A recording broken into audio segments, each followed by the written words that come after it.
Take responsibility to make your life happen.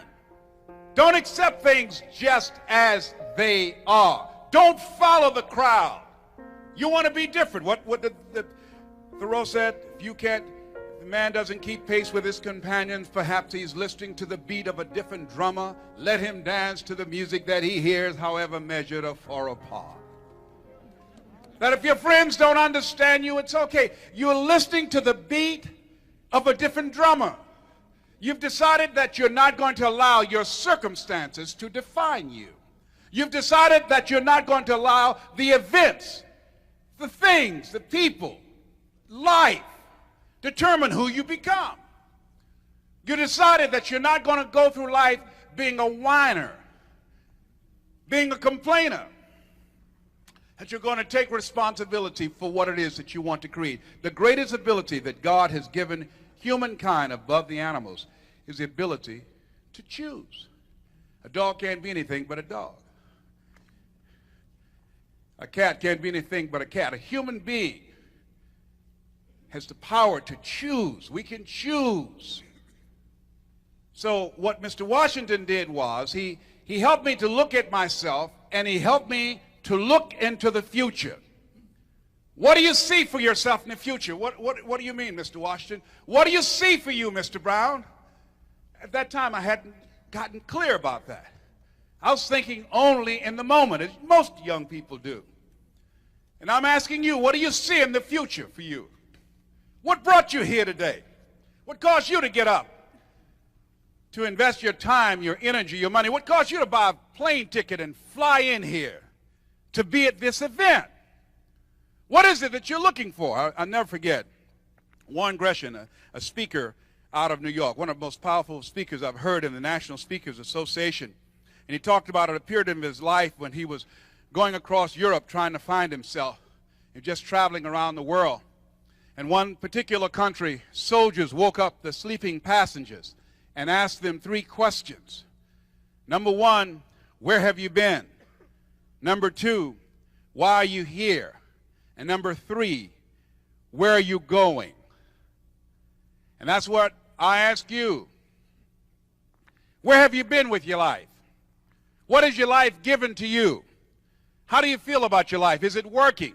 Have you given it all that you can give? And I ask the question, how many of you, if you had your life to live over again, most of us, if we're honest, we will raise our hands. It's me, oh Lord, standing in the need of prayer. Yes, Lord, it's me. Now, I know I came up in some rough times. Yes, it's true. I was born on a floor in an abandoned building with a twin brother. Yes, I don't know my mother and father. No, I've never seen them. Yes, I was labeled educable mentally retarded. No, I don't have a college education. Yes, I was raised poor, but we didn't know that we were poor. We had a lot of love. Mama did what she could with what she had. Mama did day's work. She worked in the M&M cafeteria. You could look at my life and you could perhaps say that my life has been a failure. But we had happiness. We had each other. No, I wasn't raised on Miami Beach. No, I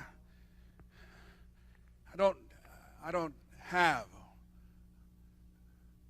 an exciting life like a lot of people that you could look at me at different stages of my development.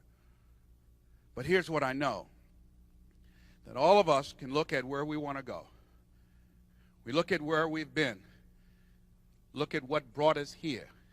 And I think that what brought you here, what caused you to show up, is that you not only want to make a difference in your life, but you want to make a difference in somebody else's life. I think that what caused you to be here is that you looked around and said, hey, if by being here, by aligning myself with this organization that's using television, which is the most powerful instrument we have on the planet, that we can touch some lives, we can change how people see themselves and how they can reinvent themselves. If this will allow me to leave a legacy, to make a difference on the consciousness of young people and adults, I'd like to be a part of that. It's a cause larger than myself. Kenny Rogers said, a good life is something to do, someone to love, and something to look forward to. And when you have something to do, when you have someone to love, when you have something to look forward to, when you get up in the morning, see, people who have something to look forward to don't need an alarm clock. Because they have a reason for being. Nietzsche said, if you know the why for living, you can endure almost anyhow. So when you look at yourself and you look into the future, what do you see? What do you see yourself doing differently? Who will be with you? Who will be around you?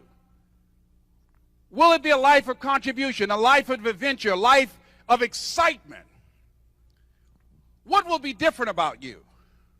See, whatever you see, it's important that you take responsibility to become the kind of person that can produce those results. Who you have become up to this point has produced what you have. Your earning power, your lifestyle, the relationships that you have.